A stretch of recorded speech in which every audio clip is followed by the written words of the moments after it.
ఇప్పుడు ఇండస్ట్రీస్ విషయం వద్దాం. మా శ్రీధర్ బాబు గారు వారి నేతృత్వంలో, గౌరవ ముఖ్యమంత్రి గారి నేతృత్వంలో స్విట్జర్లాండ్ దావోస్కి వెళ్ళిండ్రు అధ్యక్ష.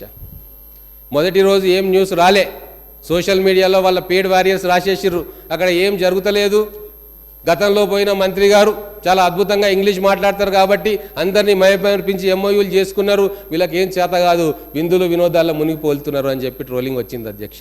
కానీ తెల్లారి లేసి చూస్తే హెడ్డింగ్స్ ఏమున్నాయి అధ్యక్ష పేపర్లో? 40,000 కోట్ల ఎంఓయూలు సంతకాలు చేసింది మన తెలంగాణ ప్రభుత్వం, గౌరవ ముఖ్యమంత్రి గారి నేతృత్వంలో, గౌరవ ఐటీ ఇండస్ట్రీ శాఖ మంత్రి నేతృత్వంలో. మింగుడు పడలేదు అధ్యక్ష.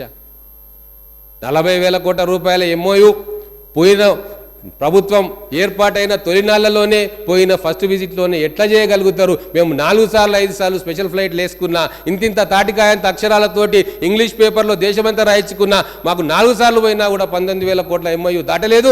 వీళ్లకు ఒకటేసారి ఫస్ట్ విజిట్లో 40,000 కోట్ల ఎంఓయూ ఎట్లొచ్చింది అని చెప్పి ముక్కున వేలేసుకున్నారు. అట్లా ముక్కున వేలేసుకొని కాముకుంటే బాగానే ఉండేది. కానీ ఏం చేసినారు అధ్యక్ష?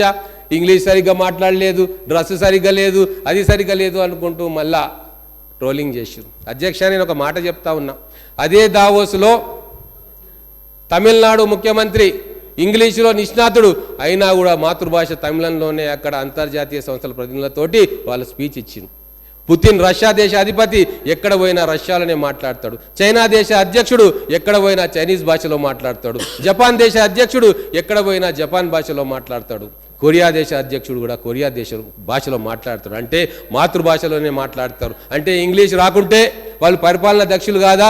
ఇంగ్లీష్ వస్తేనే వాళ్ళకి అడ్మినిస్ట్రేషన్ వస్తుందా?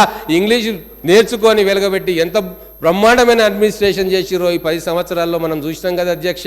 మా రేవంత్ రెడ్డి గారు గ్రామీణ తెలంగాణలో చదువుకున్నాడు, డిగ్రీ ఇంటర్మీడియట్ అక్కడనే వనపర్తిలో చదువుకున్నాడు, మాతృభాషలో చదువుకున్నాడు. కానీ గొప్ప పరిపాలనా దక్షుడు. అందుకే పోయిన మొదటి విజిట్లోనే 40,000 కోట్ల రూపాయల ఎంఓయూ తోటి మా శ్రీధర్ బాబు గారు వారు వచ్చి తెలంగాణకే ఈరోజు గర్వకారణమైనరు. ఇది చెప్పడానికి కాంగ్రెస్ పార్టీలో ఎమ్మెల్యేగా నేను సంతోషపడతా ఉన్నా.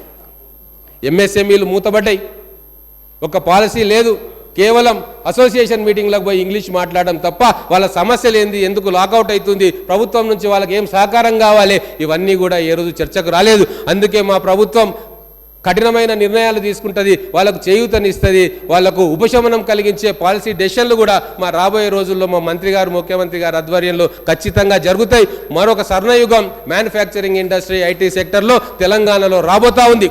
మేము అది చేసినాం, ఇది పెట్టారు. ఏం చేసినారు అధ్యక్ష 10 సంవత్సరాల్లో? ఔటర్ రింగ్ రోడ్లు కట్టినరా, ఎయిర్పోర్ట్ కట్టినరా, హైటెక్ సిటీని నిర్మాణం చేసినరా, మెట్రో రైలు తెచ్చిండ్రా, ఏమి తెచ్చిండ్రు?